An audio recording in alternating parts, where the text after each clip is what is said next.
Good morning my YouTube family. आज है 5 तारीख मंडे और मैं तो बढ़िया हूँ। आप कैसे हैं? और अभी हो रहे हैं 10:40। उठ गया था मैं 9 बजे और नाश्ता भी हो गया है। एक्सरसाइज मैंने पहले उससे पहले कर ली थी और रात को मैंने ना गर्म करके पानी इसमें रखा था केटल से उबलता हुआ एकदम। पर मैं सुबह अभी देख रहा हूँ कि ठंडा हो गया है पानी।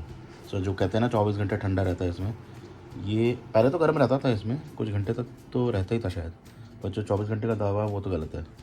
मेरे ख्याल से मैंने रात को अराउंड 11 बजे के करीब इसमें पानी भरा था और अभी बज रहे हैं देखो, अभी तो मतलब 12 घंटे भी नहीं हुए और ये हो गया है ठंडा। तो दोनों सिस्टर्स तो कल घर वापस चली गई थी और अभी देखो एक बच्चा तो अभी भी सो रहा है, बाकी बड़ी वाली तो उठ गई है। बाकी कल जो आरओ है और वॉशिंग मशीन दोनों ठीक हो गई थी, टेक्नीशियंस वापस आ गए थे और उन्होंने फॉल्ट को रेक्टिफाई कर दिया था। बाकी वॉशिंग मशीन में मैंने रात को कपड़े धोने के लिए रखे थे, अब वो सुखा दिए क्योंकि धूप निकल गई अभी। वैसे तो 13 डिग्री टेम्परेचर हो रहा है बाहर और AQI 272 दिखा रहा है एप्पल ऐप में। मेरे रूम में था अभी 20 AQI। तो एयर प्योरीफायर लगाने के फ़ायदे तो हैं, मैं नोटिस कर पाता हूँ जो हवा में जो क्लीननेस दिखती है ना, सुबह उठ के वरना आँखों में ना जलन रहती थी। तो जब से मैंने एयर प्योरीफायर यूज़ करना शुरू किया मेरे को काफ़ी अगले दिन से चेंजेस महसूस हो गए थे। सुबह आँखों में जलन नहीं मची, ब्रीदिंग थोड़ी और अच्छी मेरे को लगती है, इसलिए मैंने बाकी रूम में भी सब जगह प्योरीफायर लगा दिए हैं। और यह छठा दिन है, तुलसी अभी भी जर्मिनेट नहीं हुई है। कुछ कहते हैं 1 हफ्ता लगता है कई बारी, तो देखते हैं। बाकी हवा तो चल रही है ठंडी ठंडी, बस ये धूप आ गई है तो हल्की सी गर्माहट भी है पर हवा चल रही है। तो जैकेट या स्वेटर वेटर पहनने पड़ेंगे अगर बाहर रहना तो।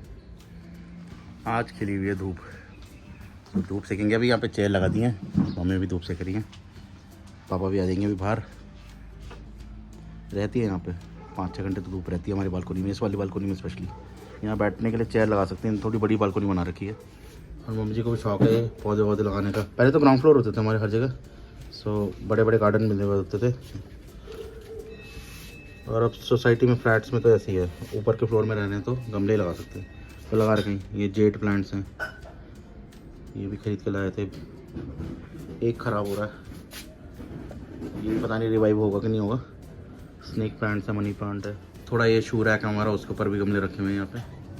सो इस बालकनी में गमले थोड़े कम हो गए, सो फिर से नर्सरी जाना पड़ेगा। तो एक बार नर्सरी जाओ ना तो बहुत सारे पौधे या गमले आ जाते हैं, क्योंकि देख के मन करता है सब ले जाओ।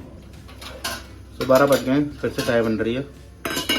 सुबह से मैंने तो आधी कप चाय पी थी। जैसे आप लोगों को पता ही है कि दिल्ली NCR में जो है पॉल्यूशन काफ़ी हो रखा है आजकल, स्मॉग भी हो रखा है, एयर पोल्यूशन भी है। पराली का भी इशू था पहले, पता नहीं है पराली उतनी जला रहे कि नहीं जला रहे, पर अभी भी हाई पोल्यूशन हो रखा है। एयर पोल्यूशन में AQI वैल्यूज़ हाई आ रही हैं अभी भी। सो उससे बचने के लिए मैंने तो यहाँ पे रूम में प्लांट्स भी लगा रखे हैं, एयर प्योरीफायर तो लगा ही रखे हैं हर रूम में। बाकी ऑक्सीजन जनरेट करते हैं रात को भी। स्नेक प्लांट हो गया, पीस लिली हो गया, मनी प्लांट हो गया, आप भी लगा सकते हैं रूम में। बाकी अगर पोल्यूशन से बचने के लिए आप खिड़की दरवाजे बंद रखेंगे ना तो रूम में कार्बन डाइऑक्साइड एक तो भर जाती है, घुटन सी भी हो जाती है। सो उससे बचने के लिए क्या कर सकते हैं, आप ये प्लांट्स भी लगा सकते हैं, इससे एयर क्वालिटी भी थोड़ी इंप्रूव रहेगी घर के अंदर। तो ये वेट बढ़ने से ना इतना आलस बढ़ गया ना कि घूमने फिरने की कहीं इच्छा होती नहीं है, वेट लॉस और उल्टा हो नहीं पा रहा। सो डॉक्टर ने एक तरीका ये भी बताया था कि आजकल इंजेक्शन अवेलेबल हैं जो कि ये करने में हेल्प करते हैं, वेट लूज़ करने में। सो जैसे अब मेरे को वी को उन्होंने प्रेस्क्राइब किया है, सो मैंने ये ख़रीदा है। 4 डोजेज़ होती हैं इसकी, महीने में वीकली एक लगानी होती है और 11,000 का पड़ा है मेरे को ये महीने में, मतलब 11,000 रुपये लगाने पड़ेंगे। और ये वेट लूज़ करने में हेल्प करता है और ये इसके साइड इफ़ेक्ट्स नहीं है, उल्टा ये हेल्पफुल है कि ये किडनी और लीवर को भी डैमेज नहीं करता है। सो सेफ़ है। सो वैसे बिना डॉक्टर के प्रेस्क्रिप्शन के इसको यूज़ नहीं करना चाहिए।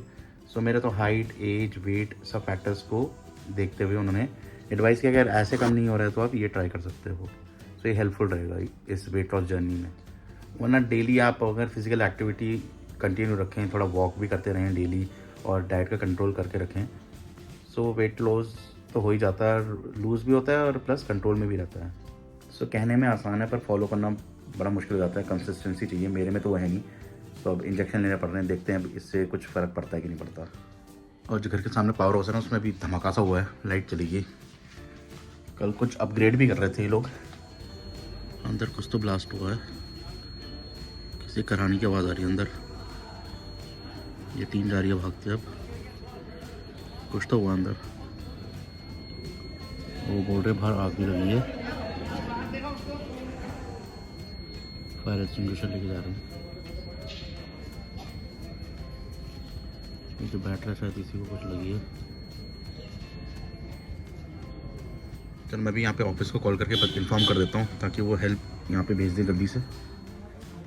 ये सुपरवाइज़र और ये जो लोकल स्टाफ है ना, वो उन्होंने काफ़ी डिले करा है। उसको हॉस्पिटल इमीडिएटली लेके जाना चाहिए था। वैसे तो मेरे ख्याल से यहाँ पे रेजिडेंट्स वगैरह आ गए थे, उनमें से शायद एक लेके गए हैं। मैंने भी इन्फॉर्म कर दिया, यहाँ पे जो प्रेसिडेंट है उनको भी मैसेज किया है कि इमीडिएटली एक्शन लो। यहाँ पे नोएडा में यथार्थ हॉस्पिटल है पास में, वहाँ पे उसको एडमिट किया है। सो 24 घंटे की वो ऑब्जर्वेशन में रहेगा। सो वो थर्ड पार्टी टीम आई है जो कि यहाँ पे मैंने दिखाया था ना, वो केबल बिछा रहे हैं पावर हाउस के पीछे। सो वो कुछ अपग्रेड कर रहे हैं ताकि लाइट ना जाए या कुछ तो अपग्रेड कर रहे हैं वहाँ पे। सो वो कह रहे थे, हमने मना भी किया था कि अभी ये चीज़ें कुछ नहीं करनी है, उसको होल्ड पे रखने लगा था। वो कहते वो पता नहीं कहाँ से वो सफाई करने के लिए वहाँ चला गया, कपड़ा मार रहा था। और वो एक्सपीरियंस इलेक्ट्रीशियन है, वो भी हैं वो थर्ड पार्टी के। सो थर्ड पार्टी भी अगर हैं तो उनकी भी कोई टीम होनी चाहिए। पता है कि ऐसी जगहों पे मतलब शॉक लग सकता है, शॉक लगने से सिवियर फेटल इंजरीज हो सकती हैं। सो बैकअप प्लान भी होना चाहिए, इमीडिएटली क्या एक्शन लेना चाहिए वो सब होना चाहिए। हमारे भी जो लोकल इलेक्ट्रीशियन साथ में सपोर्ट कर रहे हैं उनको तो एटलीस्ट वो होना चाहिए कि प्लान ऑफ एक्शन क्या होना चाहिए अगर ऐसा कुछ होता है। 2 दिन पहले यहाँ पे कार में आग लगी थी, तो इमीडिएटली फायर एक्सटिंग्विशर्स लेके आ गए थे, फायर ब्रिगेड की गाड़ी भी आ गई थी। इसी तरह इस इंसिडेंट के लिए भी कुछ प्लान ऑफ एक्शन होना चाहिए था। उनकी हायरार्की सेट होनी चाहिए थी कि किस किस को इन्फॉर्म करना है, किस लेवल पे इन्फॉर्म करना है। व्हाट्सएप ग्रुप होने चाहिए थे ऐसे लोगों के जहाँ पे ऐसा कुछ इंसिडेंट होता है तो एटलीस्ट इन्फॉर्मेशन फ्लोट हो जाए। और अगर फर्स्ट लेवल नहीं देख पाता या कांटेक्ट में नहीं होता है तो एटलीस्ट सेकंड लेवल का उसको उठा ले, पिक कर ले, थर्ड लेवल उठा ले, जो भी है। एस्केलेशन मैट्रिक्स होनी चाहिए इनके प्रॉपर। जो मुझे लगता है कि इमीडिएट हेल्प नहीं पहुंची, इसीलिए हमारे जो रेजिडेंट हैं वो बेचारे वो भी वेट कर रहे थे और शायद फिर वो खुद ही लेके चले गए, क्योंकि उनको शायद दिख गया वो कि वो बर्न इंजरीज़ हैं। तो जितना मेरे से हो सकता था मैसेज फ्लोट कर सकता था, हेल्प मंगा सकता था, वो मैंने मंगाने की कोशिश की अपने एंड से। ये नहीं कि चुप होकर बैठ जाओ, अगर दिखता है तो कुछ तो एक्शन ले लो जो आपके बस की बात है। होपफुली वो टाइम से अच्छा हो जाए, ज़्यादा फेटल इंजरीज ना हो और रिकवर कर जाए जल्दी से। 2026 में ये दूसरा इंसिडेंट है जो ऐसा मेजर कुछ ऐसा इंसिडेंट हुआ है हमारी सोसाइटी के अंदर। बाकी अगर बाहर देखा जाए तो वेनेजुला पे अमेरिका ने अटैक किया है और उसके प्रेसिडेंट और शायद उसके वाइफ को वो उठा के भी ले गए, तो उन पे कुछ केस चलेगा अमेरिका में। तो काफ़ी उथल पुथल हो रहा है बाहर भी और हमारे सोसाइटी में तो हो ही रहा है। 2 इंसिडेंट, एक तो कार जो चली थी और एक आज ये जो उसको इलेक्ट्रिक शॉक लग गया, बेचारा जल गया। इसी वजह से ना मेरे को हॉच पॉच नहीं चाहिए थी, इसलिए मैंने स्मार्ट प्यूरीफायर नहीं लिया था पहले, एयर प्यूरीफायर। मैंने सिंपल हनीवेल का प्यूरीफायर लिया था जो कि 4,500 रुपये का पड़ा था मेरे को। 360 स्क्वायर फीट एरिया को कवर करता है। अपने रूम में मैंने लगा रखा था जो कि ये 150 स्क्वायर फीट का होगा मेरे ख्याल से, उसके हिसाब से काफ़ी बड़ा था वो, का एरिया कवर करता है जो, और सुंदर दिखने में भी सुंदर था और ज़्यादा इलेक्ट्रिसिटी भी वेस्ट नहीं होती उसमें और ठीक था। और बेसिकली मेरे को स्मार्ट इसलिए लेना था क्योंकि अदरवाइज़ AQI वगैरह में ना बार बार रीडिंग में ध्यान जाता रहता है। अब ये जो क्यूबो वाले हैं, एक में तो 500 वाले में तो उसी में डिस्प्ले हो जाता है, बाकियों में डिस्प्ले नहीं होता, पर उसमें वो LED इंडिकेटर्स होते हैं। हनीवेल वाले में तो इंडिकेटर भी नहीं है। प्लस क्यूबो वाले में क्या है, आप ऐप के थ्रू दे सकते हो एटलीस्ट, जो Q200 है या Q400 है उसमें आप ऐप के थ्रू देख सकते हो कि रूम का उस कितना AQI है अभी उसके सराउंडिंग्स में। तो कई बार ना एक तरह से टाइम वेस्टेज भी लगता है और एक तरह से फ़ायदा भी है कि आप अलर्ट हो सकते हो कि रूम का जो है AQI ज़्यादा है, तो आप प्रिकॉशन ले सकते हो। तो फ़ायदे भी नुकसान भी हैं। अदरवाइज़ पहले भी धुआं हुआ करता था, पता नहीं अब कई बार लगता है चीज़ें बेचने के लिए मार्केटिंग गिमिट्स होते हैं, हाइप देते हैं ज़्यादा। तो एयर प्योरीफिकेशन को, एयर पोल्यूशन को आजकल ज़्यादा ही हाइप मिला हुआ है। इससे पहले स्ट्रे डॉग्स का इशू हाइप बना हुआ था, बीच में लिफ्ट्स का इशू हाइप बना हुआ था। फिर ये मामले इंडिया में कहना है, कोई एक टॉपिक छिड़ जाता है, नॉन स्टॉप लोग उस पर डिबेट करने शुरू कर देते हैं, तो ऐसा लगता है बस यही है दुनिया, इसी में ही है बस समय TV। उसके बाद वो टॉपिक गायब हो जाते हैं। सभी नहा के भी आगे में 8:15 हो रहे हैं, शाम को नहाने का मज़ा ही अलग है। पर एक तो ना चिलचिलाती ठंड हो रही है, एकदम कुकड़ी जम गई। पर एकदम हॉट शावर लेने के बाद ना एकदम बॉडी एकदम चुस्त फुरुस्त लग रही है, एकदम जोश आ गया। 10 बजने वाले हैं और अब हो गया है डिनर टाइम। आज मैं खा रहा हूँ सिर्फ एक चपाती, अरहर की दाल है और है आलू गोभी मटर की सब्ज़ी, लाइट फूड। और ये मेरी फेवरेट वॉच है वैसे, एप्पल की है SE। इसमें की कमी है बस, इसका बैटरी बैकअप उतना अच्छा नहीं है, एक दिन भी ख़त्म कर देना वो भी बहुत बड़ी बात होती है इसके लिए।